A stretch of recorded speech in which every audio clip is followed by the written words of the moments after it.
Hey church, great to be with you again on this beautiful Thursday, and I hope that you're staying encouraged and well in the midst of these days. Just wanted to share with you a brief word that was shared with me earlier this week when I was on a video call with Dr. Steve Brown of Arrow Leadership. And one of the things we talked about during that call was during this season, it's important to have a space to grieve.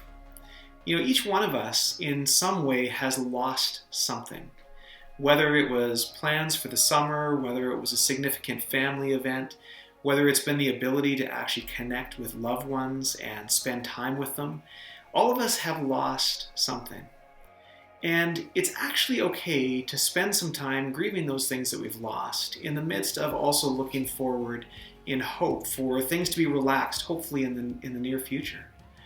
But I just wanted to give you a psalm that Steve shared with us that helps kind of frame maybe a way that we could express our own lament, our own grief before God.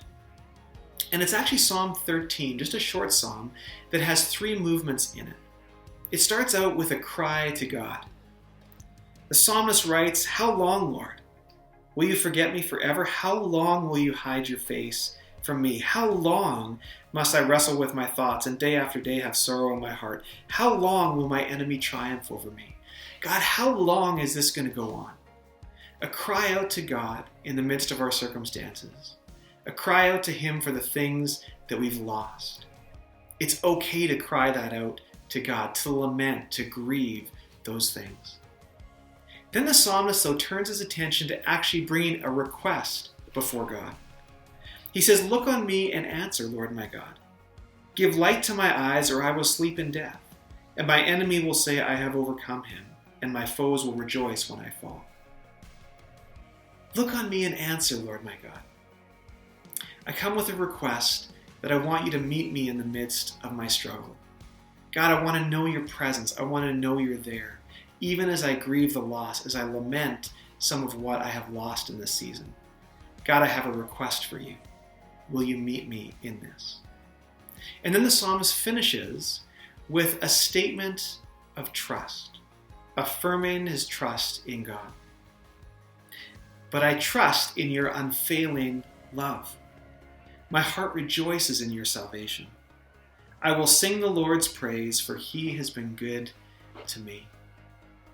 Even in the midst of grief and loss, even in the midst of crying out to God, asking for Him to be present with us, we can still see that the Lord is good. And even in the midst of the season that we're in and the struggle we've been feeling, there are so many ways that God continues to show up and show us His presence, His power, and give us His joy and peace. So church, I just continue to pray for you. And I trust that as you pour out your heart in lament to God, that you will also see His presence encourage you today, and you will affirm your trust in Him.